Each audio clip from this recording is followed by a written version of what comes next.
Le thème numéro 2, la priorité nationale. La priorité nationale et en quoi c'est une doctrine totalement contraire aux principes fondateurs de la République. On en parle avec Karine Fouteau. Alors cette priorité nationale, c'est finalement la clé de voûte du programme du FN. C'est vraiment le point absolument central. Et tout y passe. Hein. On faisait la liste, l'emploi, la protection sociale, le logement, la santé et même l'éducation. Il s'agit de quoi? Il s'agit de traiter de manière différente les Français et les étrangers qui résident en France.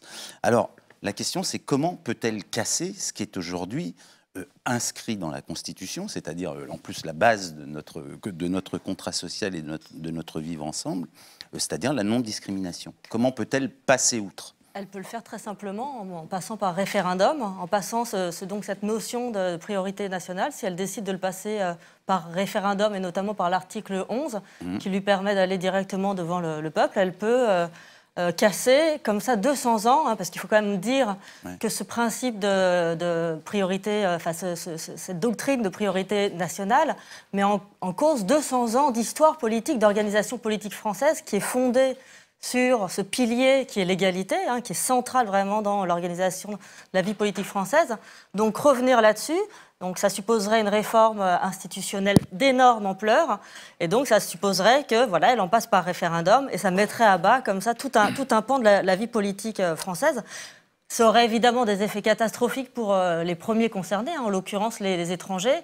Juste pour rappeler quelques chiffres, ils sont en France 4,2 millions, soit 6,4% de la population française. Donc si on passe un peu en revue les différents champs qui seraient impactés, sur lesquels cette mesure aurait un effet très fort, c'est en priorité l'emploi, hein, puisque dans son programme, elle dit qu'elle veut créer une taxe additionnelle sur l'embauche de salariés étrangers afin d'assurer effectivement la priorité nationale à l'emploi des Français. Bon. Cette proposition, elle est sous-tendue par une idée complètement fausse qui serait que les étrangers viendraient concurrencer les Français sur le marché du travail et qu'ils tireraient les salaires à la baisse. C'est faux, il suffit de regarder les études économiques qui sont sorties en France sur cette question et qui montrent toutes que les effets de l'immigration sur le marché du travail et sur les salaires sont relativement faibles. Alors pourquoi? Parce qu'en réalité, les immigrés occupent des emplois qui ne sont pas les mêmes que la population générale. Ils occupent des emplois plutôt moins qualifiés. Il faut aussi noter que certains champs de l'activité économique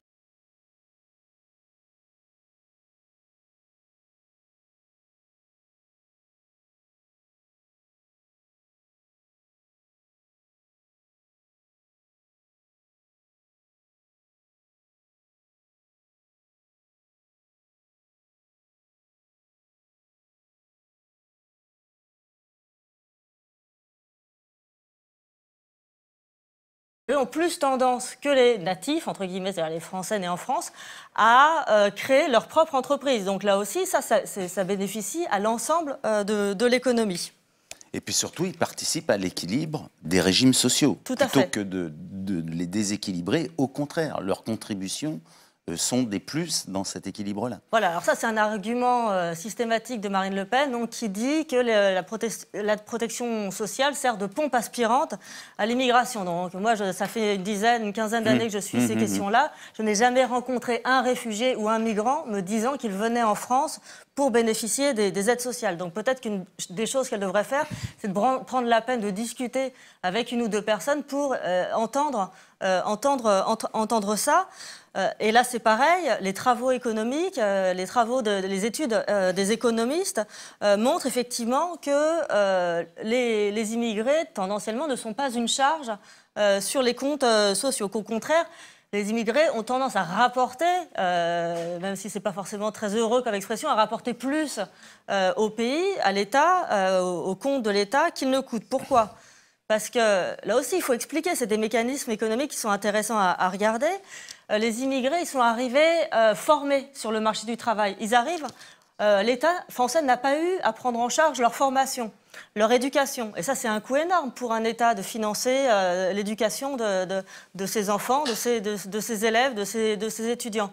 Donc effectivement, ils sont un peu plus souvent au chômage, mais ils n'ont rien coûté à l'État en termes de formation. Ils sont aussi plus jeunes parmi les actifs que les autres actifs, donc ils vont travailler plus longtemps, donc ils vont cotiser plus longtemps, et en même temps, comme ils sont plus souvent ouvriers, ils vont partir à la retraite plus longtemps, mais ils vont aussi mourir plus vite, donc ils vont profiter moins longtemps des aides pour lesquelles ils ont cotisé. Donc tout ça, tous ces facteurs mis les uns bout à bout, font que finalement les comptes sociaux sont relativement équilibrés, voire bénéficiaires de la présence des immigrés en France. Alors, Marine Le Pen, elle s'en fiche des études des économistes, et donc elle dit qu'il faut mettre un délai de 2 ans entre le moment où la personne, l'étranger, arrive en France et le moment où il va effectivement toucher ses aides sociales. Mais il faut quand même noter qu'entre-temps, on aura donc des étrangers qui vont travailler, qui vont cotiser, donc cotiser à la retraite, au chômage, à l'assurance maladie, et que pendant ce temps-là, ils ne pourront pas bénéficier de leur propre contribution. Donc on se retrouve quand même dans un système où là, c'est même l'idée même de la protection sociale qui est complètement mise à bas. Et aussi, je pense qu'il faut rappeler, puisqu'on pourrait avoir l'impression que les prestations sociales sont ouvertes à tout vent, à n'importe qui. Ce n'est pas du tout le cas aujourd'hui. Il faut avoir un titre de long séjour pour pouvoir y avoir accès. Le RSA, 5 ans de présence en France déjà, donc on n'est pas du tout dans un système extrêmement généreux comme elle peut le dire. Et puis peut-être un point aussi sur l'accès à l'aide médicale d'État.